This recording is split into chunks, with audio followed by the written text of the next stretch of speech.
let's just not be on their side, but let's normalize kuwasikiza tu Kenya wanaongea, but they should not advise us. They wacha waongee but not advising us, kwa sababu the more wanaongea sana pia information inaenda mbali because most of them ni watu mnaelewa venye wako extravagant. So sai mtu asijaribu kutuambia tu yaranda which politicians yote miguna ni bullshit kuongea ujinga hapa. So ile kitu mimi na advise tu, kesho turn up kwa wengi, ikiwezekana vaa t-shirt ya Gen Z, inua nini yako ya white, bendera nini handkerchief kama bendera uko nayo beba, usisahau maji juu. Of course polisi lazima watupe kiagas, wanapenda game. Umeona? Kudos kwa majamaa, turn up kesho. Mimi sina mengine lakini I'm so bitter, but if you voted for Ruto last time, bullshit again. Asante.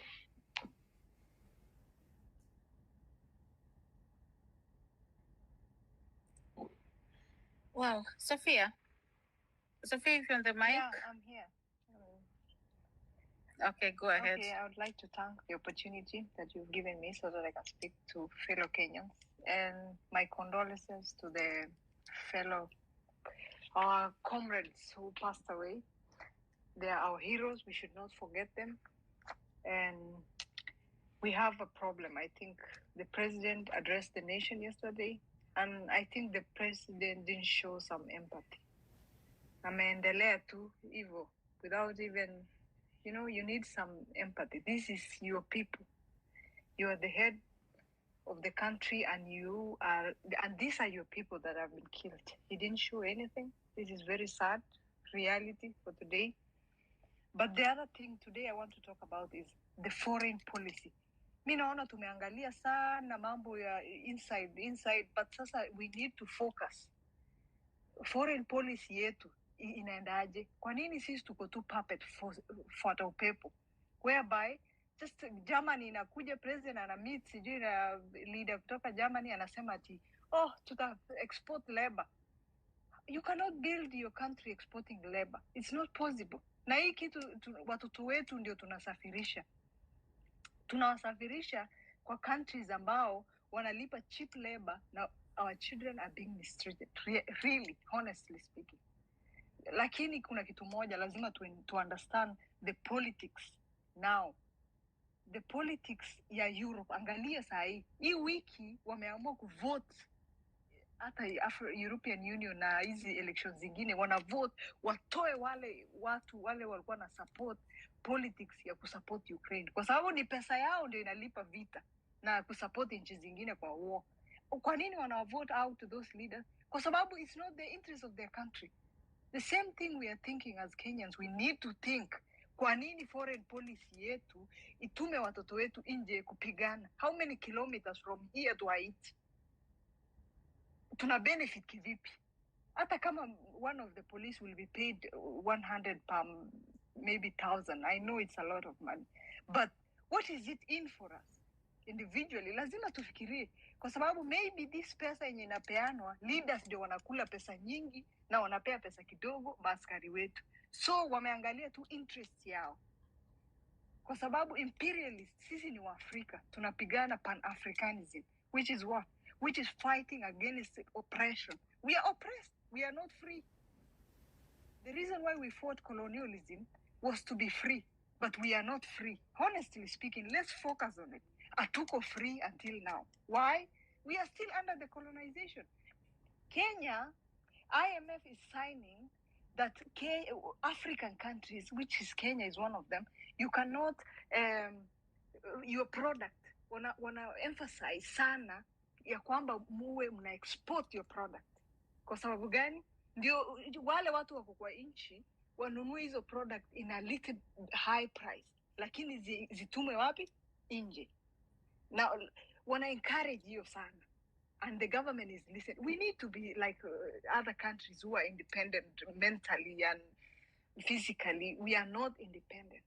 Na hizi story yote yenye tunaongea, kuna mtu ana push ako nyuma hapo kwa curtain.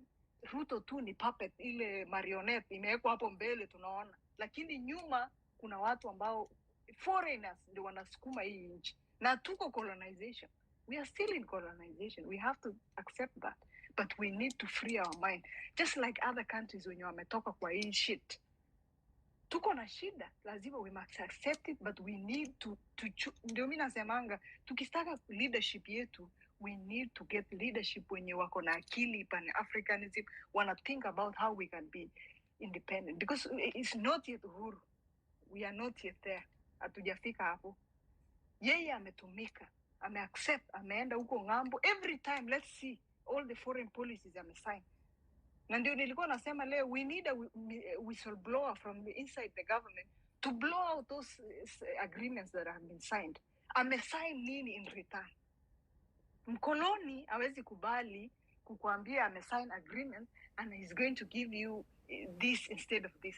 Tunaonanga, that's why the president of Uganda was saying, tunaambiwanga to sign agreement, they show us what they give us, but we are not allowed to say on the news, hapo mbele, kenye sisi tumepeana in exchange. Because mtakasiri.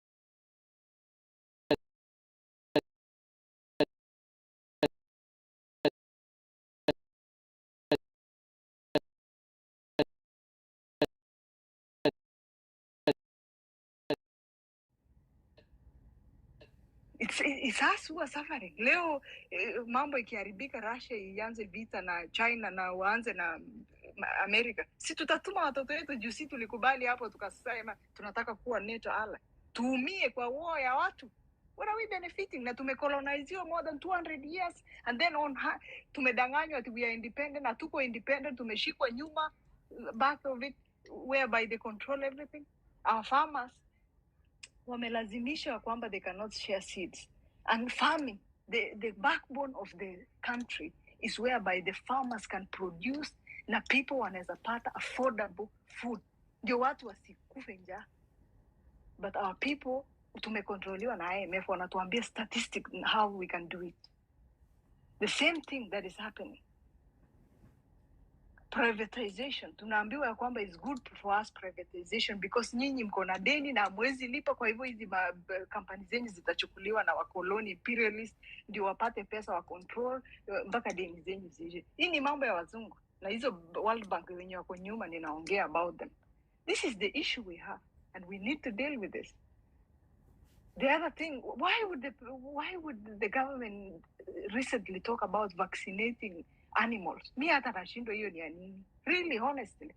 Kwa nini? Kwa sababu Bill Gates ndiye ametoa hiyo medicine, anakula contract kwa government, anachukua hiyo pesa, ng'ombe zetu zinadungwa vitu zenye hatujui, then ziishi, kesho akuja aseme, you know what, we are producing meat from the lab.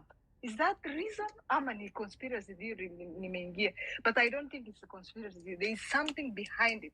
Every kitu kuna mtu ana benefit mahali. Follow the money.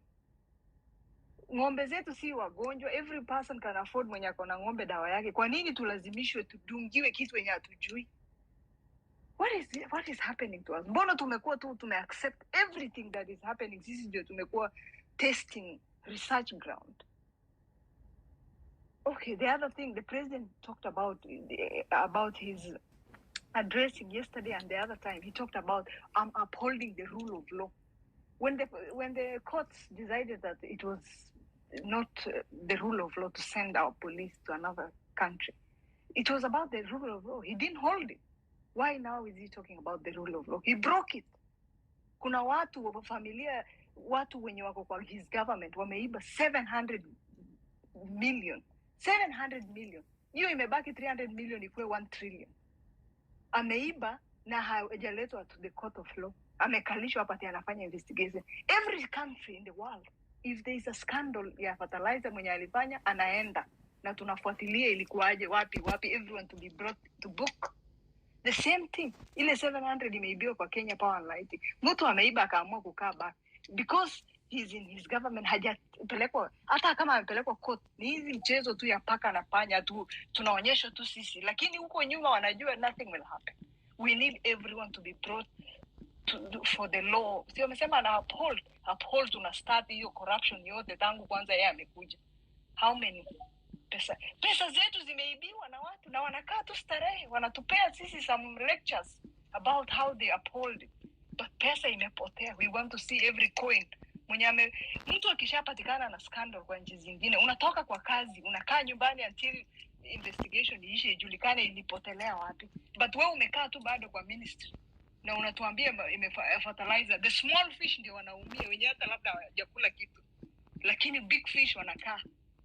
We cannot accept that, really. We need drastic change. We need to fight corruption.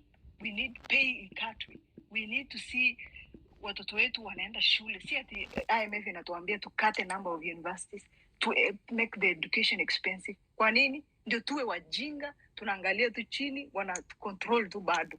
We need to independent ourselves, just like Russia and China. Hatutaki to control it. We need to do our way. Chakula ipandwe, watu wawe free kuuza penye wanauza. Hata I wonder, those countries yenye sahi wana join BRICS, they are doing it because of these reasons. Hauko independent. Sahi wanakuambia ati after 10 years uki 1 sijui ngapi billion ndio inakuanga, hiyo ni interest ya loan yenye tukichukua yani inapanda. Inakuwa karibu 2 billion. So unaona wanakukula. Ukiangalia the pesa yenye tunalipa as Africans kwa World IMF, tunalipanga 8 times. Instead of wao Europeans wanalipa 1 time, si tunalipa mara 8. Kwa nini? Kwa nini tusiongee juu ya hiyo? Kwa nini tusirudishe leadership? Tulijua what happened. Ruto has done. Even he has a case in the ICC, and everyone's eyes was open. I like the way the guy that was talking here before me said, mulijua na mkamvotia mkakubali wheelbarrow. Who will accept a wheelbarrow at this day and age? We should think about tusidanganywe kwa vitu za stupidity. Wheelbarrow. I don't know if anyone uses wheelbarrow in this time. People has moved on. They moved on with machines that are sophisticated. Sisi bado tuko wheelbarrow age. Na tunachagua mtu mwenye anatuletea wheelbarrow. Hii ni madharau haki ya Mungu. Hii ni madharau. Na tukakubali. Sasa tunalia. We chose, tulichagua barabara yenye tumewekwa. Sisi wenyewe ndio tulichagua. Kama tunataka to elect people, let's elect fresh people with integrity. Tuangalie kama nchi zingine watu wanakuanga na policies na wanaelewa huyu policy yake ni pan Africa, anataka watu Africa wa liberate, anataka si tu independent. Tuchague watu kama watu wenye wako na maono, watu wenye wako na ideology, watu wenye wanataka kuona wanataka nini. Lakini tukichoose tu everyone asimame aseme ndawaletea wheelbarrow, kila mtu niwepea pesa ulikula siku ya election, imekusaidia nini? Umejenga nyumba ama watoto wako watakula hiyo pesa yenye ulipewa siku ya election? Don't sell your country for 200 bob, 300 bob yenye umepewa. Now where are we? Wako wapi wale walipewa? Wako hapa na sisi wanakimbia maandamano, wao ndio number 1.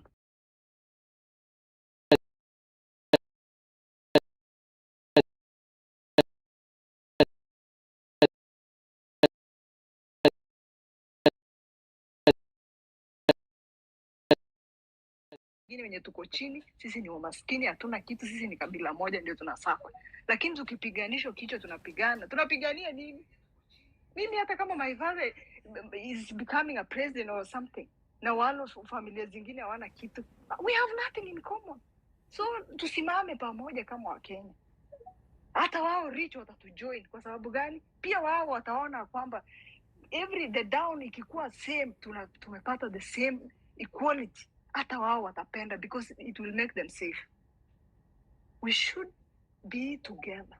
Hakuna tribe, hakuna religion, tusisumbuliwe kwa sababu the same people imperialists they used Africa to divide us. By tribe, by religion, to divide us. Ethnicity hiyo kidogo, wewe ni hii, hapana. Sisi wote ni wa Kenya, we are suffering. If finance bills was to pass, sisi wote tutasafa. Pesa tunatoka kwa mfuko yetu, watoto wetu ndio wanasafa, hospitali wao ndio wapati dawa. So let's stand together as Kenyan. Let's be peaceful, because I know that there's some goons who are being used to just do some damages, but we need to tell them that tuwezi simama nchi yetu wanachoma mahali pengine ama wanabomoa nini. No, but we want to be together peacefully. Haki yako kudemonstrate peacefully, but love your neighbor and be together. Msimame pamoja kama one Kenya, one nation. And I'm so grateful. Thank you. I know that I talked a lot. Thanks.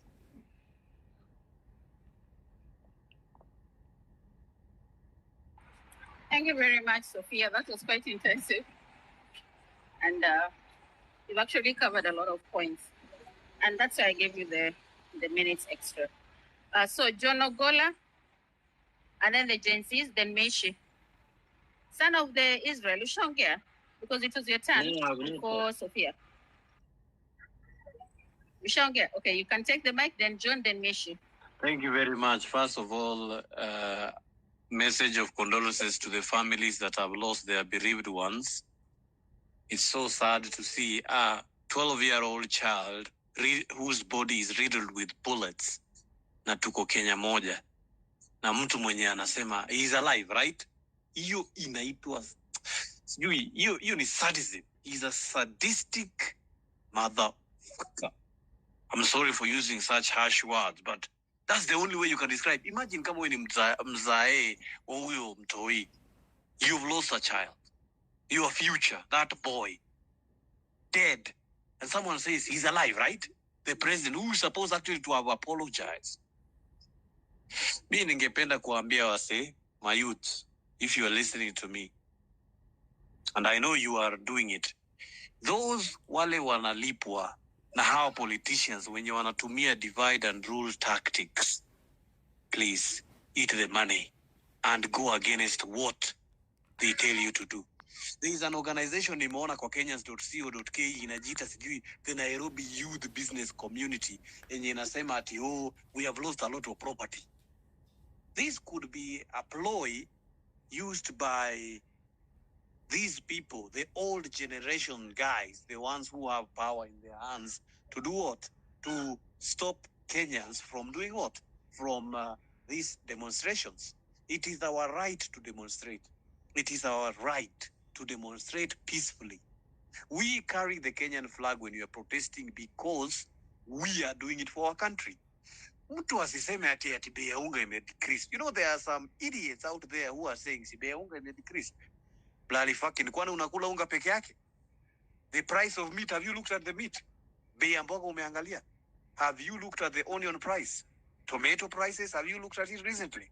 So before uanze kusema ati we are at a better place, or before you receive money from an idiot, itabidi ufikirie. Kwa sababu you cannot accept money from goons, people who are out to destroy your future, the future of your child. What future is there for a child whose future has been eaten right now? People carrying money in sacks, taking them there. It's so sad. And then a president who is who is not genuine, he's not my president, yet he's a president of our republic. Recently, a colleague of mine, I'm sorry to say, tulisoma na alipatikana ametupwa, dehydrated and weak, for leading demonstrations and peaceful as a student leader. Is this the country we want? A country where mtu anafichwa? Is this what we want? Kama uko hapa youth, tafadhali, don't be used to turn on your fellow youth. We are not fighting for selfish motives. We are fighting for our rights and the rights of our children and their children too. Otherwise, the loss of those people were in vain.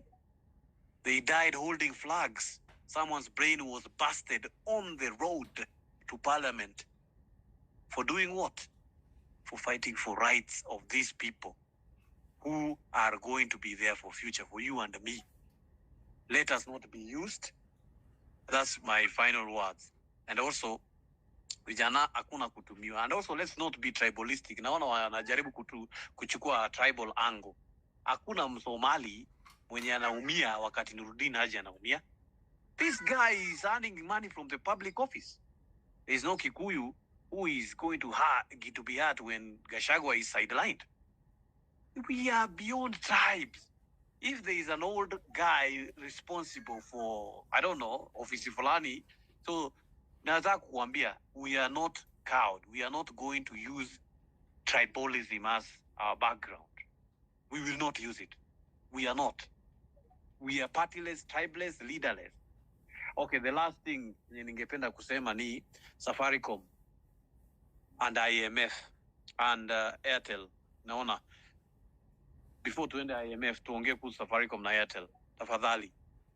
You cannot be used to silence the voice of democracy. It is our right to access internet. I paid for internet, so there's no reason for you to curtail the internet connections. You are easy rules. Some things are bullshit. Alafu mnasema undersea cables, how many kilometers away. Alafu the website net brokers inasema Kenyan internet was heavily censored. That day people are protesting. Alafu tunaambiwa hapa na Safaricom kwamba ati ni sea cable ilikatika. That's bullshit. We can't take such shit. It's our right for privacy. It's also our right to communicate for expression. The last thing ni vile madam amesema Sophia, tunahitaji kuangalia hiyo foreign relations, mambo na IMF and such organizations are international. IMF kwanza ina control our debts. Wanajaribu kuingiza ujamaa box, our president. Please, the next mission is reject IMF. We should reject it. We did not tell them to get involved into our affairs. Nations that have been ruled by IMFs in a collapse. It is history. Everyone knows. You can Google. So thank you for giving me this ample time. And I'll just have last words of advice is we are fighting for our future. A future where no one can wake up in the middle of the night to tax us dry. Thank you very much, Madam Speaker.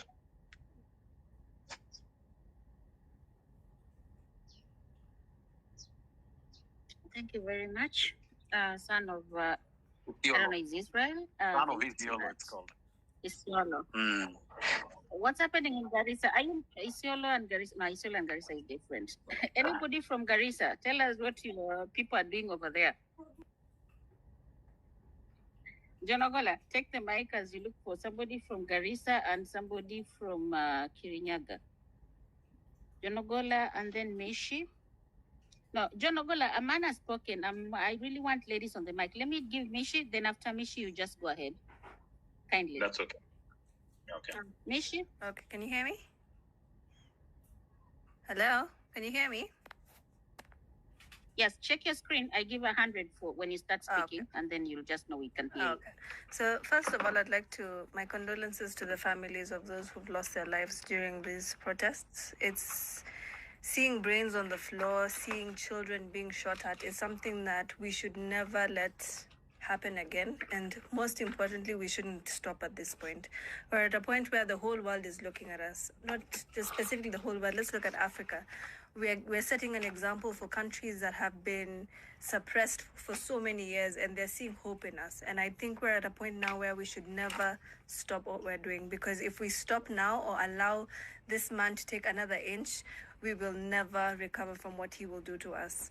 The fact that we have seen what he has done in the past and what his government, his MPs have done in the past, and we voted them in, like Sophia said, supporting a man who is talking about a wheelbarrow, how we believed that nonsense and believed the hustler mentality, when what he has, his track record has shown us is pure just murder and pain in so many people's lives, is completely gut-wrenching. I don't think at this point we should even agree to forming of political parties. We are here on Twitter, on X, we're here online, we are here, and this is where our voices are. This is where our people, this is where we're going to say what the issue is. For people saying they're going to join parties and parties are being created, that is just all, you know, you'll find, you'll join a party, someone will send you 100,000 or 2 million like they sent her, and then so what? Like the way during these when we're letting the president come into office, and they're giving the ladies at the shops like flour, they're giving them like 200 shillings to vote for them, and you end up voting for such people. Now look where we are, and it's us who suffer the most. So for us to continue to believe that there's dialogue going to happen, that these things will get better, that we're going to get to a point where we will be heard, is nonsense. The only reason we're having a conversation now is because we've said enough is enough. So for us to continue saying, let's for some youth to say, let's sit down and dialogue, no, this is where we're talking. This is our battleground. This is where we are drawing our front. And for anyone who can go out tomorrow and has been going out every day, like, let's keep going. Let's keep the momentum going, because like I talked to an officer the other day and they were telling me, they don't have the right to stand up and say they can't do this. And when you see brave officers putting up placards saying this is what is, I support this, they go missing because they don't have the right to even say that what they're going through. Look what police are going through where they live. They're going through misery, to be honest. Look at the people who've gone to Haiti. They went to Haiti. They were supposed to get like, I don't know, was it a million each? They were given in dollars. Now it's down up to, I'm hearing 20,000 Kenya shillings, and you're sending our people to fight wars and then our own other people are shooting us on this other side. Like, if we are choosing to be blind at this point in time, if we are choosing to ignore anything else, I don't know where we're going to end up. And I think the most important thing for us to do is keep going. And another thing that's very important, I think everyone should tweet by the end of the night. Fine, we get these MPs out. The incoming MPs and whoever is left as a member of parliament, their gross salary should be what an average Kenyan is earning.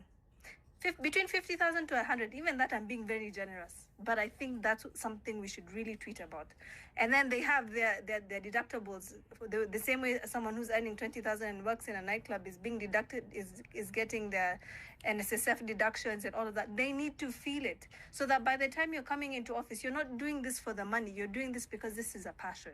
So that's my closing remark. Like, before we go anywhere with new members of parliament or kick members of parliament out, let's have this conversation where we say whoever is coming in needs to know that they're not getting cars, they're not getting nothing. They can take a matatu, they can take a piki, they can take whatever means of to keep them as humble as they are. Because right now, the only reason that they get into office is because they know they're going to steal money, they're going to get tenders, they're going to drive crazy cars here, and the rest of us we just watch and get taxed for it. So moving forward, I think the most important hashtag we should start is let's talk about these salaries for these people. We need to cut all their funding, no more allowances, none of that nonsense, because at this point it's ridiculous. Yeah, that's all I have to say. Thank you.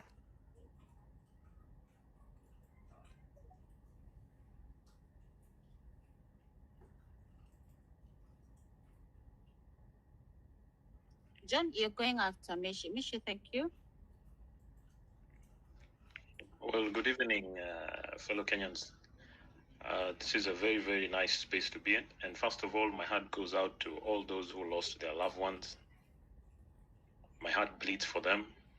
I wish all those who are recuperating in hospital a speedy recovery. And these are very difficult times that Kenya is going through.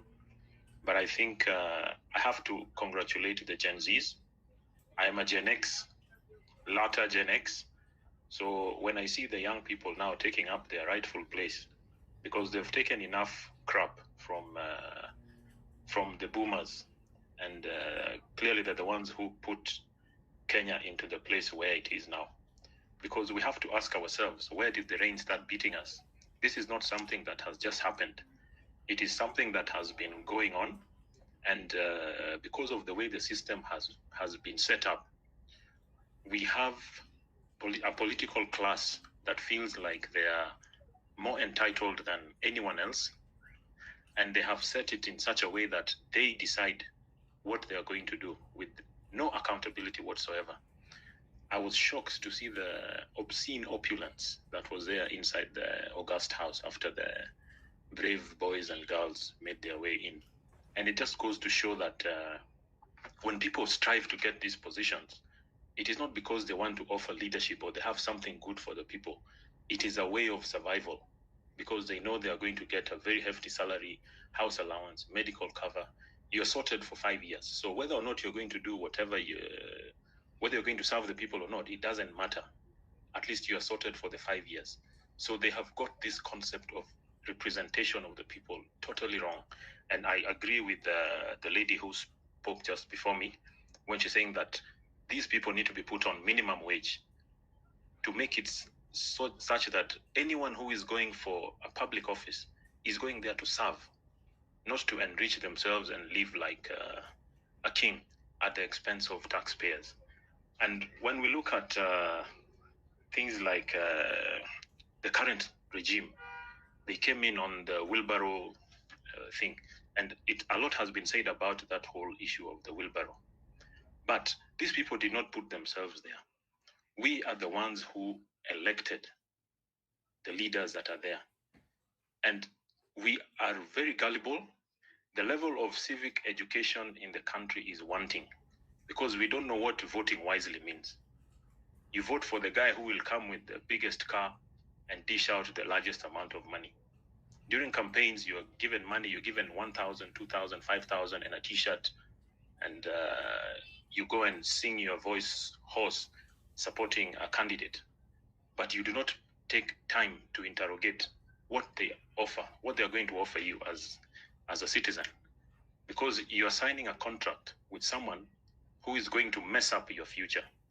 And it is so good that now the Gen Zs have decided that enough is enough because it is their future. They are the leaders of tomorrow. So they have to renovate this whole political architecture and make it in such a way that it is going to work for everyone.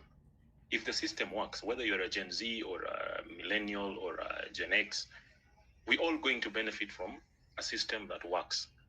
And we have to hold people accountable.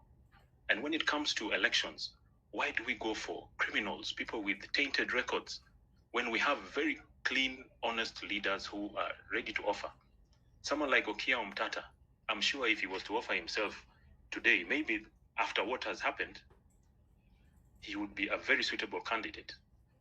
But if we rewind maybe like 5 years ago, and someone like Okia Omtata was to stand for an elective position, I'm sure he would not even get 1% of the vote.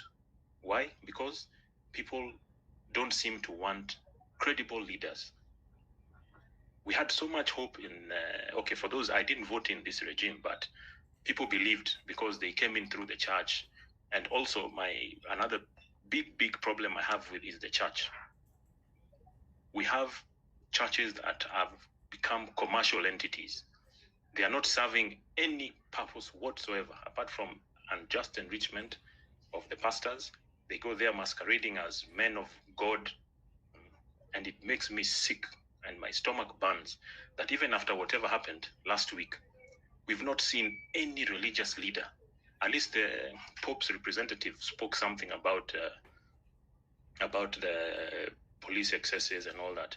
But we have not seen all these guys who flood the TV screens on Sundays with the prosperity gospels. None of them has even gone to do a presser in hospital or even arranged to go and arrange a blood donation exercise. It is the Gen Zs who have organized themselves. And where are the religious leaders? They troop to State House. Whatever they're discussing, we don't even know. So what is their purpose? And as I always say, we are the ones who are letting this thing get out of hand. And it's good that now the Gen Zs have started a conversation where the church has to be held accountable. They have to do what they are supposed to do. And you also have to query that church. What does that church stand for? What is it doing for the people? Are you just supporting a business of someone to enrich himself and live lavishly at your expense? So we have to really get back to the drawing board and get our governance architecture sorted out from scratch. Get people who are credible and make sure that the system does not work in their favor. The lady spoke about remuneration of MPs, and I'm going to repeat it again. We need to make it such that it is not a financially lucrative job. Let it be someone going there because he wants to offer service to the people. And we have to really change everything, whether it is in the county governments, the national government, it does not matter. Anyone that is drawing any form of pay from the public coffers must take a major pay cut. Because why are we borrowing to go and pay salaries, recurrent expenditure? If you look at the offices that now the president was talking about yesterday, office of the first lady, office of the second lady, what are those things there for? The other day I saw Pastor Dorcas receiving, that her office is going to receive some money for fighting against drug abuse. What's the work of NACADA? NACADA is already drawing a lot of money from the exchequer. Why do you have to appease someone's wife because they helped you to win an election? And then if we look at the current constitution of the cabinet, Kenya is a classic kakistocracy because we have the most incompetent and most inept people running the affairs of the country. And this cannot go on, because a team is only as good as its players. So we are being led and governed, and decisions being made on our behalf by the least qualified, least competent people. And it was good that when the president said that his cabinet may have let him down, I think that was he was just being polite. But he doesn't have a cabinet. Nothing completely. Is nothing to write about. When you put all those people to the test, none of them are suitable or qualified for any position. So we need to get everything right, and we start from scratch. And I support the Gen Zs because they are informed and motivated and incorruptible.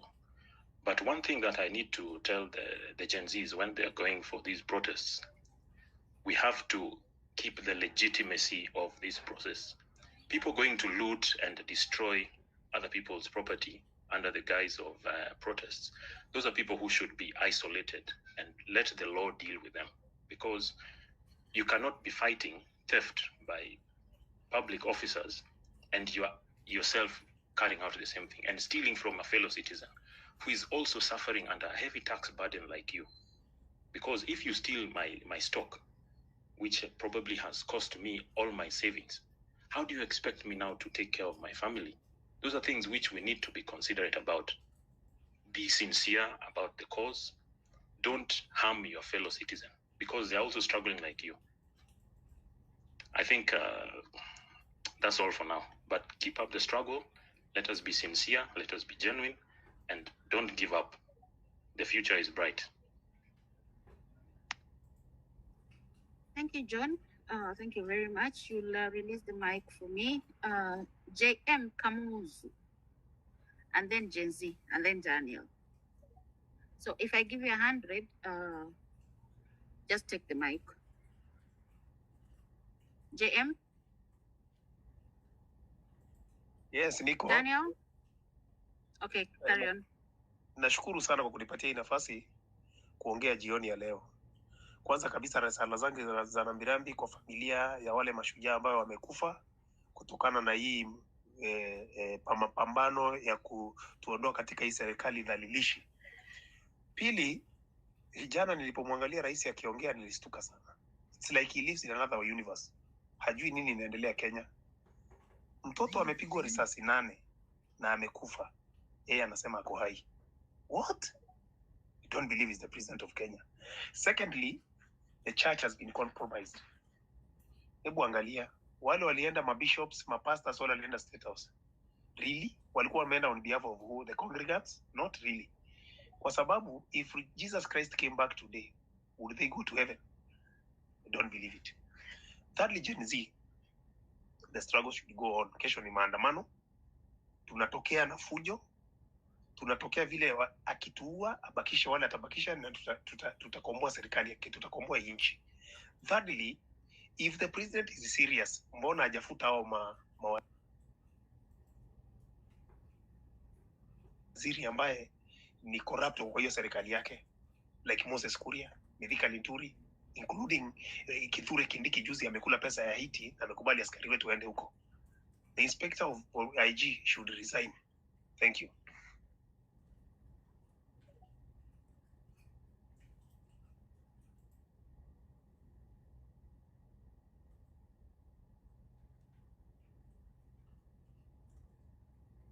JM, continue. Nashukuru. Number 3, naomba, mimi nimetoka katika kaunti ambaye moja ambaye imedhalilishwa kabisa, inaitwa Isiolo. Nothing is moving on. Hatuna, yani for the last 10 years hakuna serikali imechimba hata choo inaweza tumiwa na raia. Tuko na governor, tuko na MP, tuko na I think senator tu ndiye anafanya kazi hapa. Hakuna mtu mwingine. Senator tu is offering oversight, anajaribu vile anaweza. Ni vile anapambana na magaidi tu. So what I was saying is, apart from local politics, national politics, tunasema the president should resign. Ruto must go. Secondly, avunje bunge haraka iwezekanavyo, aturudishie these MPs, tuwapigie kura aone kama kuna hata mmoja atarudi. Kwa sababu we are burning, tunachomeka roho zetu kuangalia ile watu tulipatia kura wanaenda kutusaliti kwa hiyo bunge. Hata hakuna kitu hiyo bunge ilifanywa, ilifaa kuchomwa yote ichomwe. turudi nyumbani ikiwa tutafute bunge nyingine mpya, tujenge nyingine mpya. Thank you.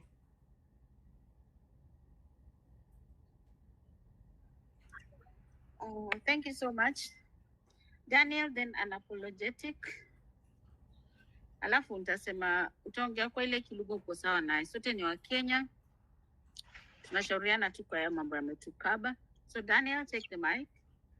Alafu unapologetic.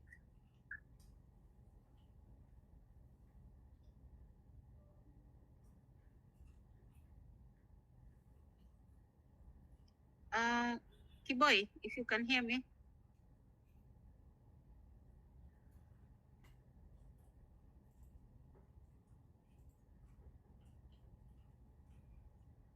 Okay, I will remove them from speakers to be able to add others.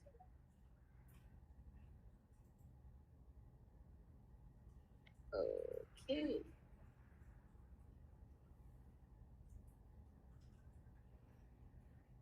Doctor, you can take the mic. I think those people are experiencing challenge. Unapologetic or doctor? Thank you, Madam Speaker. Unanipata? Very clearly. Who is talking? Unapologetic. Okay. Okay. At first nilikuwa nataka niulize tu swali. Majamangu waka hapa. MP amechaguliwa kutufanyia kazi. Sema as wewe unafanya kazi mahali unafanya saa hii. How comes ati lazima MP alipwe sitting allowance kwa kazi ambayo anafaa afanye? Hiyo ni point ya kwanza. Point ya pili. Kuna watu hapa wamesoma. How can you pay Sudi 700,000, 800,000 na kuna doctor hapa na doctor analipwa shilingi 200,000. Mwalimu analipwa 30,000. That's very unfair. So we are working for that. Kitu number 3. Tunatuambia at office of the first lady. She's your first lady, she's not our first lady. Shughulika na yeye na pesa ya mshahara wako. At first lady wa nani? Pia tutaki kutambua at second lady. Hakuna. Hata historia kutuambia ati Pastor Dorcas ni pastor wa Gachagua, si pastor wetu. Sasa tunataka utafute na kanisa yetu ya GNC. Juu kama na dialogue yetu hata kama kutakuwa hii kwa exam itakuwa wapi? We should not accommodate the mambo na kanisa. Those are the people who have failed us. I'm a Christian, but that at least hata nikuwe Muislamu. Kudos to Muslim family nyoka hapa. Kuna mtu hapa amesema story na SD. SD hata hajulikani kama wako Kenya. Those guys have kept their profile low. They don't participate in such all activities. Lakini tuko na majamaa wetu hapa very angry. Unapeana Bishop V8 first Sunday, the second Sunday unampea Zealand Cruiser zio wote. Kwa sababu ya nini? This is bullshit na nonsense bana. Mimi ile kitu nasema tu majamaa tujitokeze. It's really bleeding. It's really bleeding. Na to vote out kila mtu kwanza kwa hata let's Vanyoja Moisiola amesema ukamu. Isikuwa hata ni story ya jadi nani. Kwanza kwa MCA huko ground. Tufanye election fresh. Fanya election fresh. Competent watarudi, incompetent wote wataenda. We don't care bana. Money has been looted. Na shati watu wataenda tu hivyo.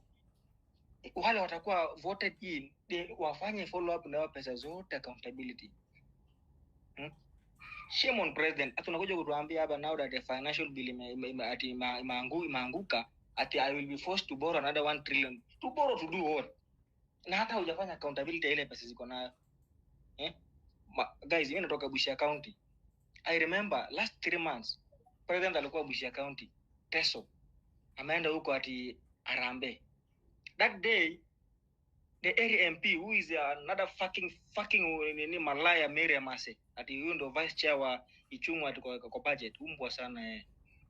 Sasa huyu mama anaombea former governor Hospital Jamong who has been with Raila all along wakiloot pesa, alafu anakuja sasa now that Raila is not in government amemditch, amekimbia kwa serikali, alafu the area MP is busy asking for government position for the governor because ati amekuja kwa serikali. Then this bullshit Ruto, fuck you, anakuja kuambia wananchi hapo kucheza na akili ya maboya. Ati vijana, habari zenu? Mnataka tupeane wazee kazi ama vijana kwanza? Vijana kwanza. Okay, sawa. Now that crowd, kuna watu wanafurahia sasa ati yes, umeona anapenda vijana. Last week, Nana Jawana Jamon Hospital is appointed as the chairperson of Nepal Ward Nairobi hapa. Bullshit. The man who has brought Teso down since 20 years. Hata tujulikane Kenya hii tunahangaika juu ya huyu mtu kama huyo, alafu unakuja kutuambia sasa ametusaidia aje kama people from there.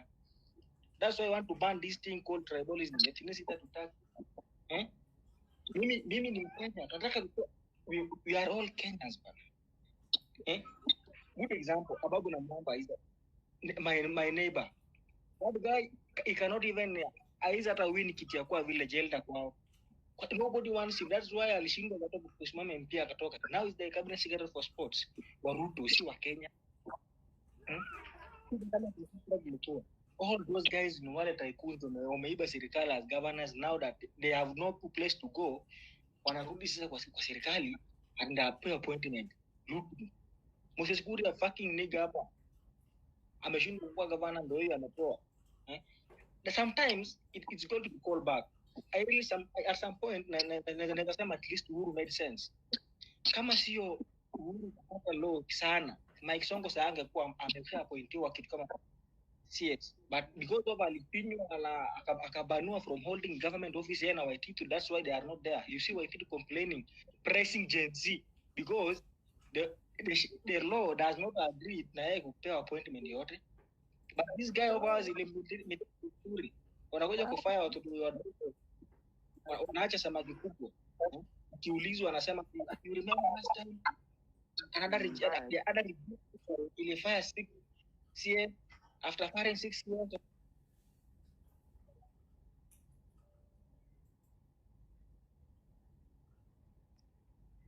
Unacheki Anapologetic, endelea. Sasa unasikia jana the whole president anasema ati I remember the last regime ati president alifuta watu minister 6. After that watu wakapatikana hawana hatia, then we are forced to appoint them as ambassadors. So is it a must for those people to hold offices? Ati unajitetea kusema the reason we are not going to appoint the office of the CAS is just because the money we have cannot allow payment yao. Kwani is it a must for those people to be that in that government? Hata kama pesa tungekuwa nayo, wanafanya nini? And chief assistant secretary to assist you to do what? Yet kazi yenu ni kuruka na mandege. Sema tumemwachia juu anda Mwaura. Going with the government helicopter bona kufa, anafa anaambia vijana ati hata usimfurahi hata kama ndege imelanda vibaya, lakini si mwasaidia mumeona ndege. Hii ni nini shwali? Hebu angusha adwatu. Kuja hata jini kai hii ni nini man? Ni hadi I'm really very bitter. Very very bitter. Watu tuwashambulie kuanzia zero. Leo okay, kuna watu tumekuwa busy hapa the whole day and you are not aware kuna watu they are calling themselves Gen Z wako state house sahi. They have been there kuanzia saa 6. Atomenda ati plus na ati digital youth to discuss about what nana mwatuma Gen Z uko na leader. Kuna watu wa state house hata as we are talking kama mjua hamna habari. 6 gentlemen. Ati kutetea Gen Z for what? Gen Z kutetea kwa nini? Hapana. Let's not allow history yote. Let's not allow mambo na church. Let's not accept. Kama Ruto anataka kuongea na sisi, tunataka tu vitu mbili. One, atume X. Kama X ni ngumu, atuite wote. Nyayo Stadium ama Kasarani Stadium. Wote. Huko ndo tutaelewana na yeye. #Ruto must go. Asante. Thank you so much. Okay. Nani ana temperature juu sana tulize hii hewa? Simon, hebu kuja utulize hewa. Geoffrey, if you can hear me. Naona umeinua mkono. Kuja utulize hewa, usilete moto sana. Geoffrey. I can hear you now. Come on speaker. Are you getting me? Kuja na maji bana. Kuja na maji, usikuje bila maji. It's okay. Now, my sincere condolences to those who lost their lives in the struggle for the third liberation. And for those who are in hospitals, we wish them quick recovery. What I have to say is Ruto must go. We shall fight for our rights. We shall stand for our rights. And if it means to die for our rights, we shall die for our rights. These people are associating themselves with very unapologetic things that they're doing. And whenever they are called to account, they have nothing to account for. They are very pride. They have a lot of pride in in whatever they're doing. Like we've been seeing how the Kimani Chungwa has been just stamping on how when he was called upon to answer things to do with the casted out financial bill. And by so doing, that shows they don't have the Kenyans at their heart. They no longer have any of the electorates at heart. They are only there to champion what is. Hello, guys. Yes. Hello.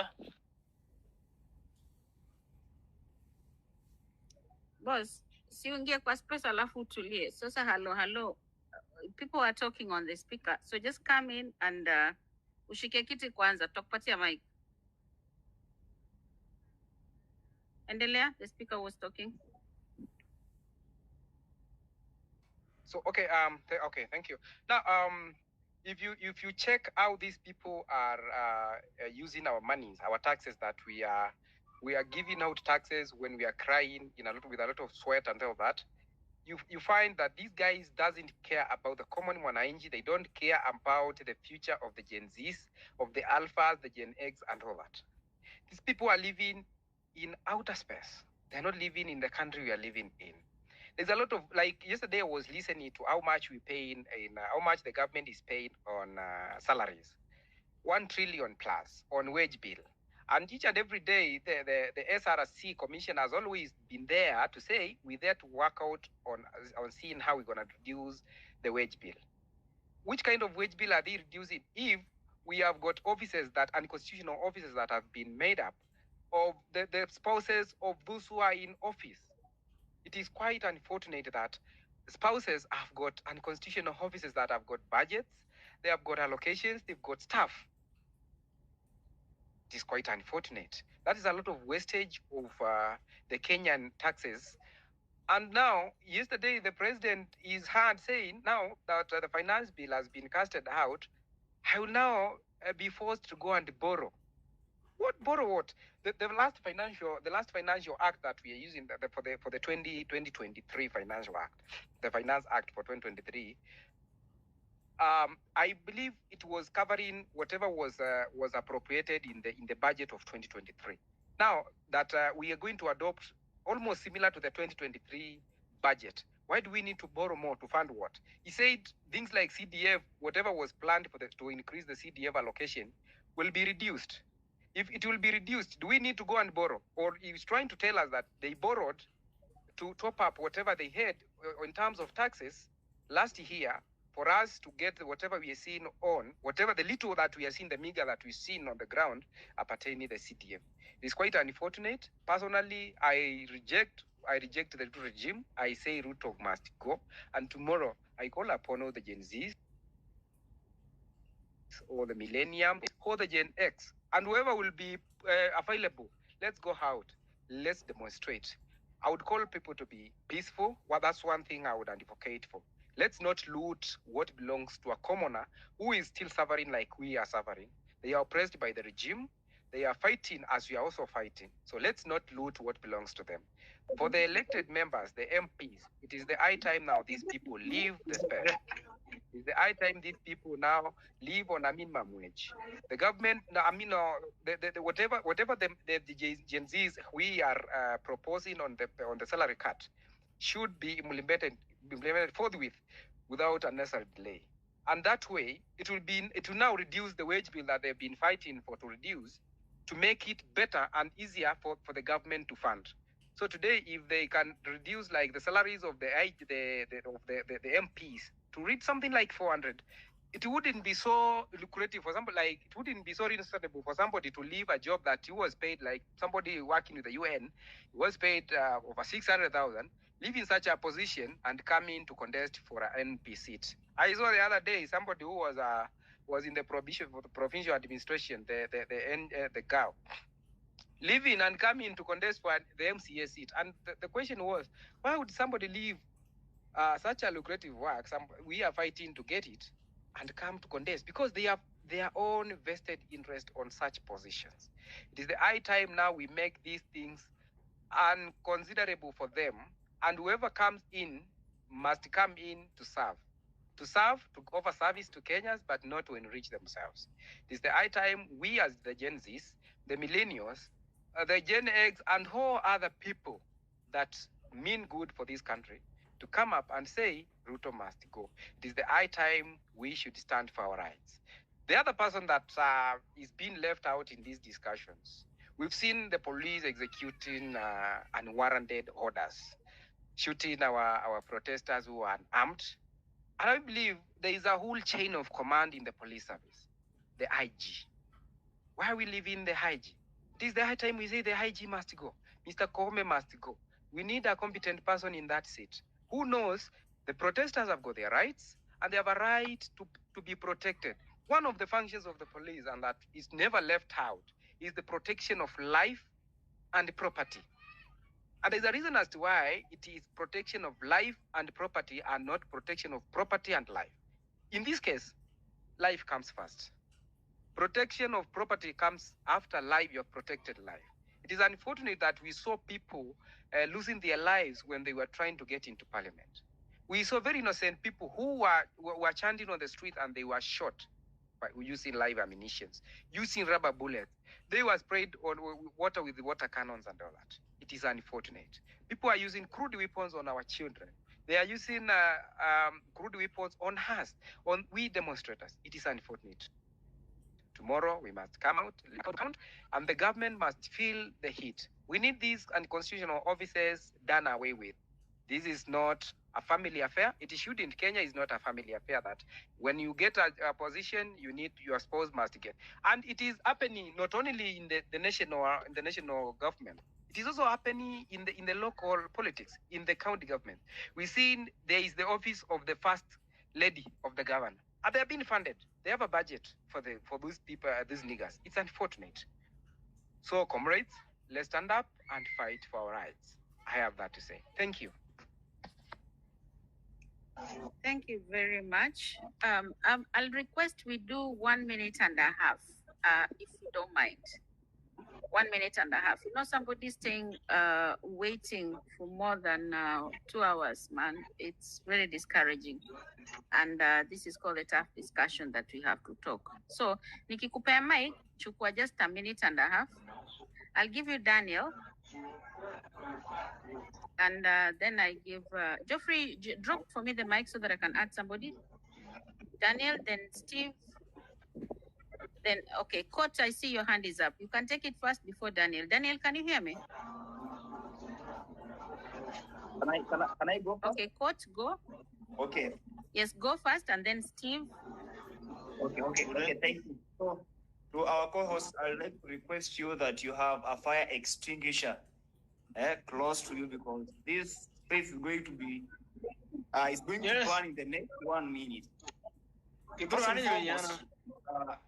Daniel, can you kindly mute? I want to go for 1.5 minutes.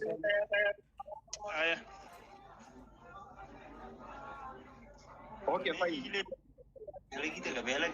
Coach, just continue. Instructed by Eddie.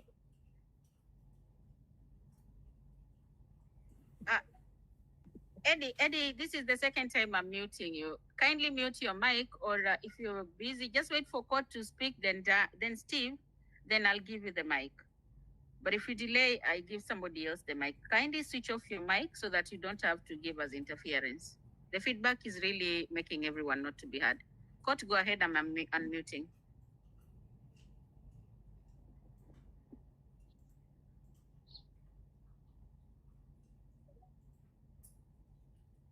Coach?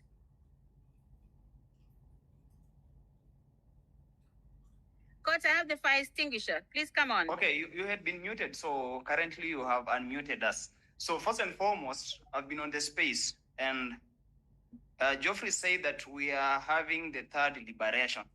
Let it be known that Kenya has never been liberated, because we are still living in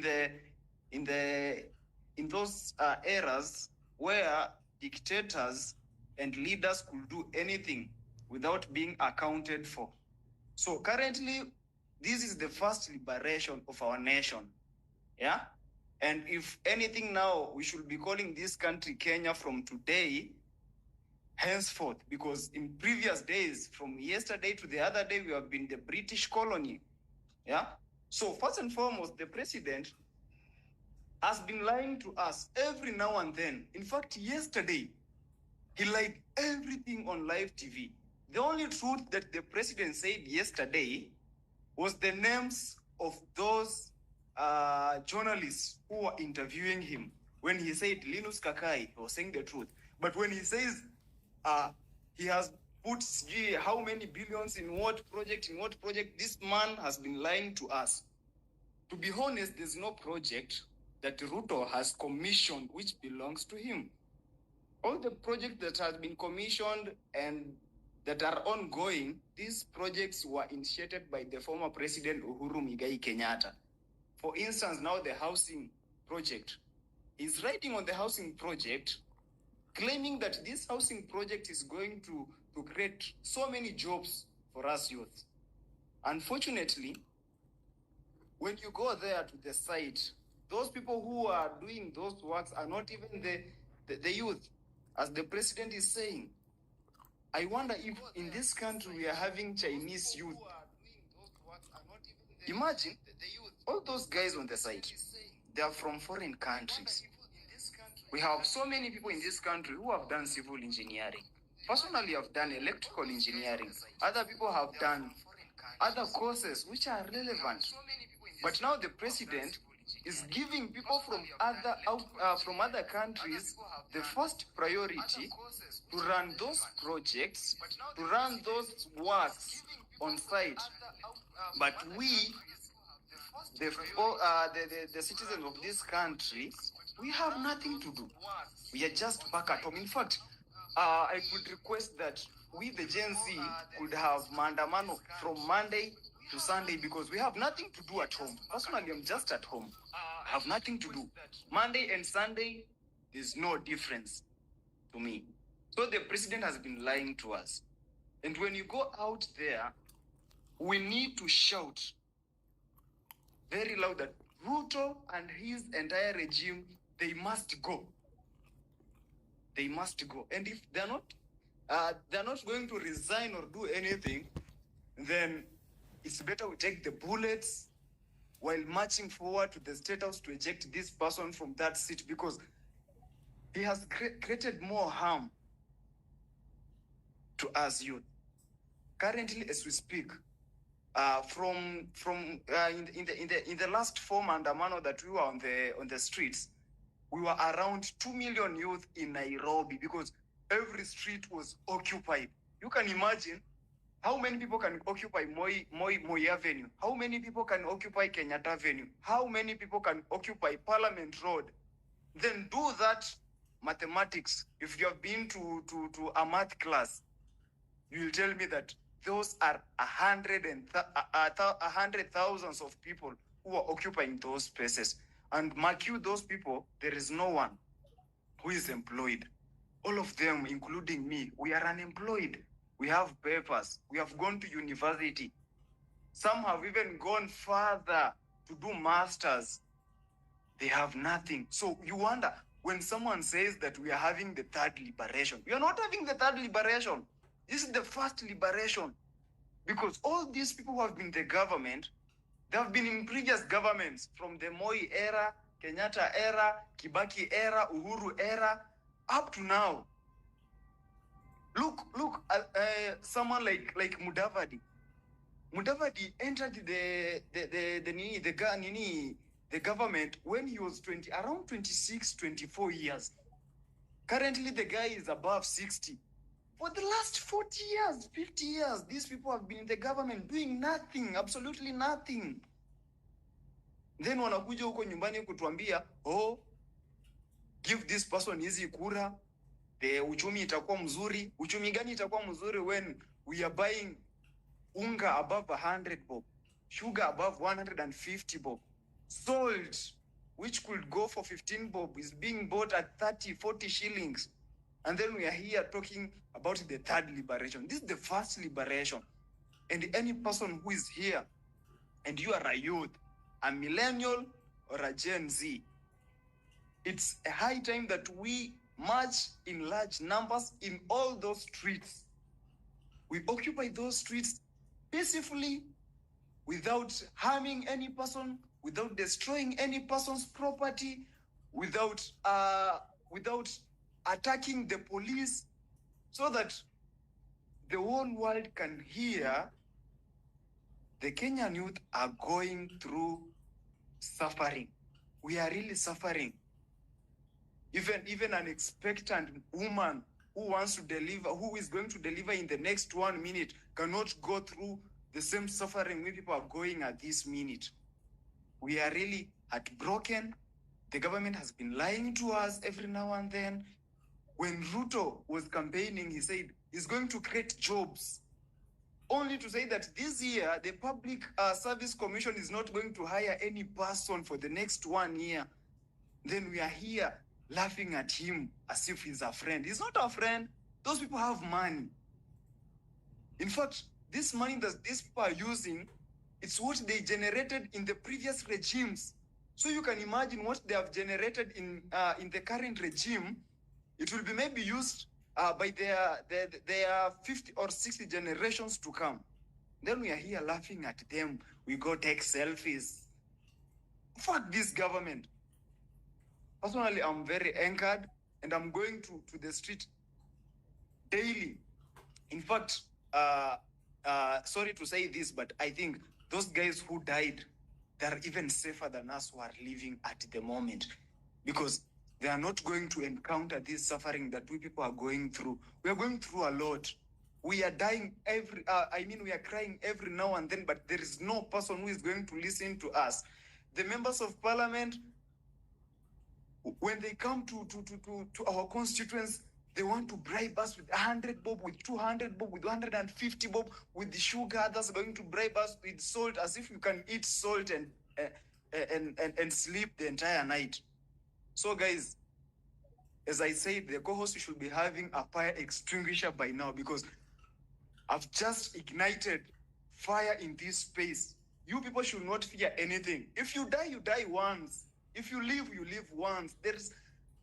We are past those eras where we can fear. Our parents used to fear Moi, and now we are those people who are carrying that burden and those who are going through that hardship, because our parents, they were very stupid. They did nothing. And now you find out Muzaji anakuambia, don't go to the street. Don't go to the street, motherfucker. We are going there because we are suffering. You people are not suffering. You know, when you are aged, the only thing you want is cold air and ugali, supper and breakfast and lunch. Then you are done. But for us youth, we have things to work on. We have girlfriends. We have friends who are depending on us. So if you tell me that don't go to the street because you are going to get a bullet, what are you telling me? We are really suffering, I can tell you. We are suffering, Buana. Thank you anyway.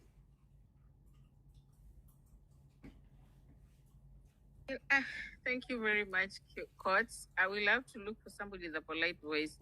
Hii moto ikiwaka hapa hii space itachomeka bana. Chege, uko na soft voice ama Jose? I need somebody with a soft voice. Ujamaa anawasha moto. Steve, anybody with a softer voice? I think I have a soft voice, probably. Can you hear me? Please go ahead, yes. I think every grievance that is on the space is legitimate and justified by all means. Because if you look at the past that we have encountered as young people in this country, it is always a thought that we are the next leaders. We are the leaders of tomorrow. Nobody has ever given it a thought that we are the leaders today. And that is why when we demand, especially when the Gen Zs are demanding today that things change, then it is something that has to be listened to. I happened to come across a certain clip when the president went to Italy, and there was this World Bank president, and they were in a conversation. I think it was I don't exactly remember what they were doing, but I heard the president say that I work for this guy. In short, he said he was working for the World Bank president. I don't know if you guys encountered that. Maybe some of you saw that clip. And then we get to realize that we are colonized by all means. We are colonized financially. We are colonized by the resources that we have are always repatriated from our country to other countries to help them develop. And then we are left to remain where we are so that we don't progress. Nothing new that is coming. Every regime that comes in will always tell us that they are interested in the development of the young people. But at the end of the day, evaluating it, you'll realize that there is really very little that is done for the young people. So when this mandamanos happened and as they are happening, I mean, it's exciting and pleasing at the same time that they are starting to feel we are no longer the leaders of tomorrow, but the leaders of today. And when we demand that we are the leaders of today, we mean it. You see, the funny thing, every time the president talks about creating employment opportunities, there are three things that he mentioned. One is affordable housing. And I want to ask, we go to school, we have so many faculties in any university, any college you go to. We have varied professions. So if you talk about you are going to employ 160,000, by the end of the year, you are going to employ 300,000 young people through affordable housing. Then you wonder when you do the audit and find out how many people can actually